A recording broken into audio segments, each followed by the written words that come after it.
Alors bonjour à tous, ici Christian Pomerleau, courtier hypothécaire commercial pour PMML et c'est encore une fois une capsule sur le taux directeur. On est présentement le 28 octobre 2020. On est à 2 jours de l'Halloween qu'on ne sait pas si on va passer avec des masques ou pas de masques ou tout ça, là. Non, ça c'est une farce.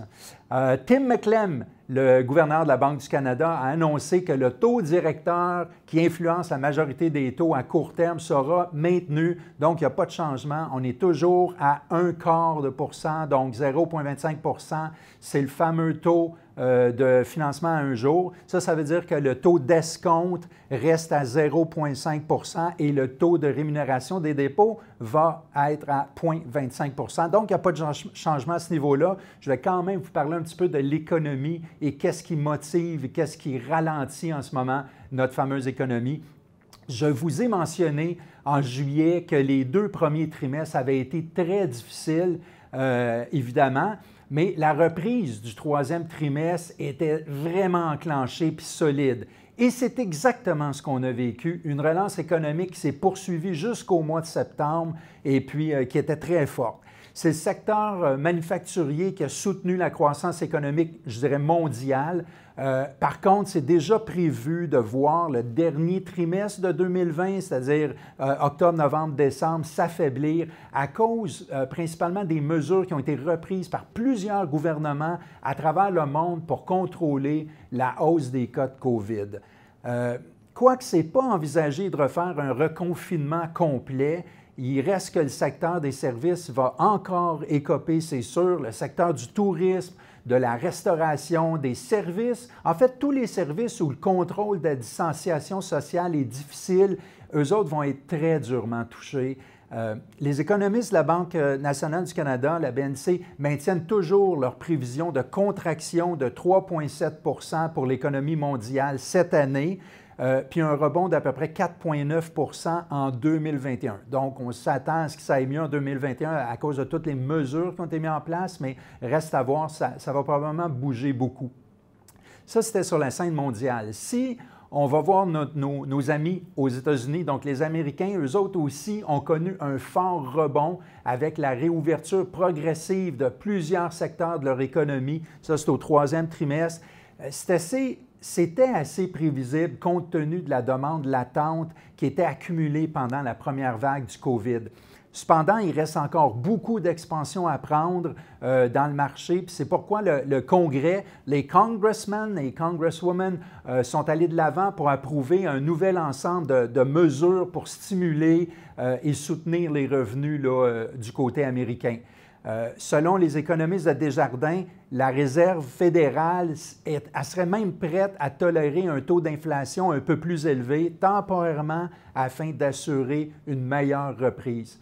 Du côté américain, la contraction du produit intérieur brut réel en 2020 va être de 3,8 C'est apparemment le plus mauvais résultat depuis 1946.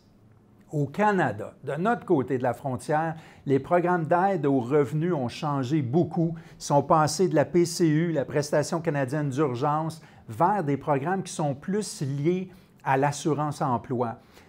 Même les programmes d'aide aux entreprises ont beaucoup évolué, puis ça crée un peu d'incertitude en fait quant à la qualification des gens pour les recevoir, là. Il y a un petit peu de confusion là-dedans.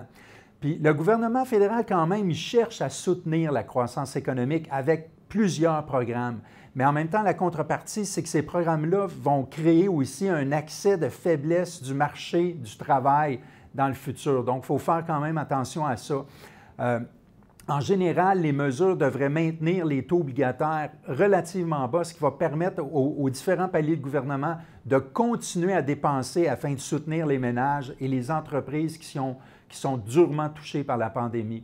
Puis, même si le déficit projeté va être près de 15 du produit intérieur brut en 2020, il va quand même avoir des dépenses importantes qui vont se poursuivre en 2020 pour soutenir la relance. Le produit intérieur brut affiche un recul de 5,7 en 2020 puis devrait faire un rebond de 4,1 en 2021 selon les économistes de la Banque nationale. Et puis là, on vient juste de déposer une dépêche urgente sur mon bureau. Ceux qui ont écouté l'émission depuis le début, vous savez que c'était là depuis le début, donc, mais quand même, je trouvais que ça faisait cool de le dire.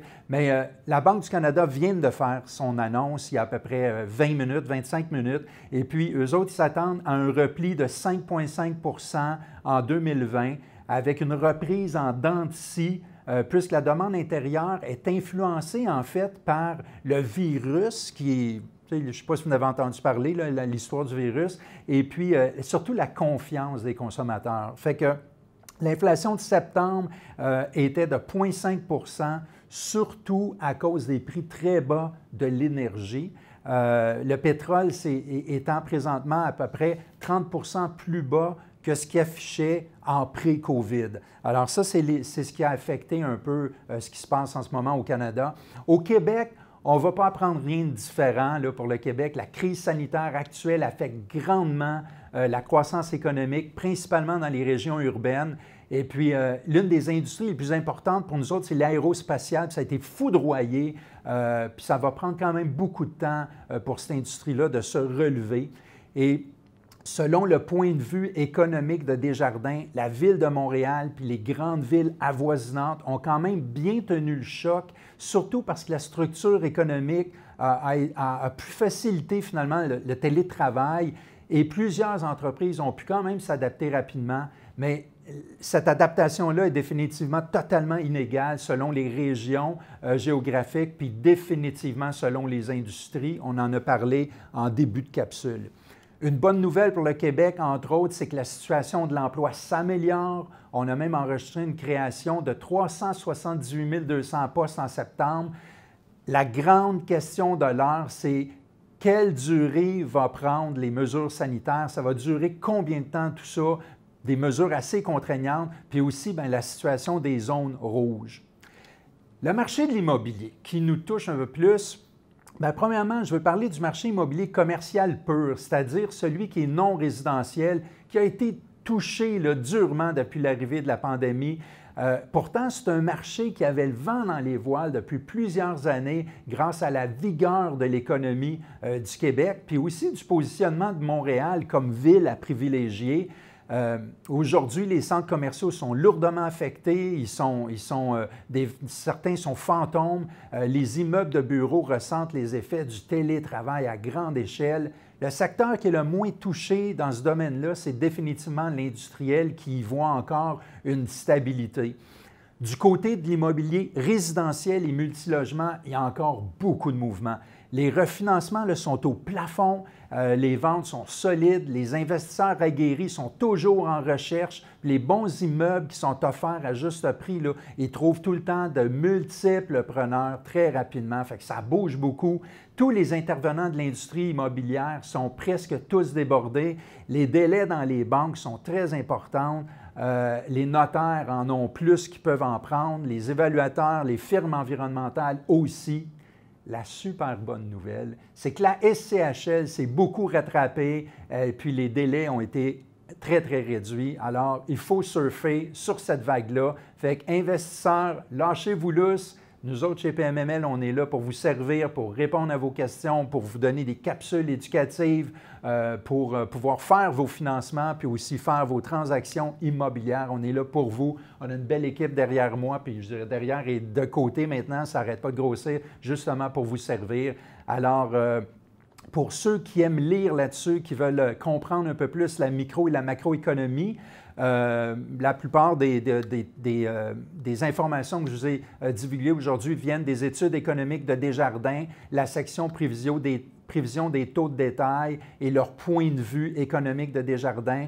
Il y a les annonces et communiqués de la Banque du Canada et puis le mensuel économique de la Banque nationale du Canada aussi dans la section des marchés financiers. Alors, encore une fois, c'est Christian Pomerleau. Je suis courtier hypothécaire commercial pour PMML. Je suis spécialisé en financement multilogement et commercial et je peux être joint au christian.pomerleau@pmml.ca. Je vous souhaite une super semaine.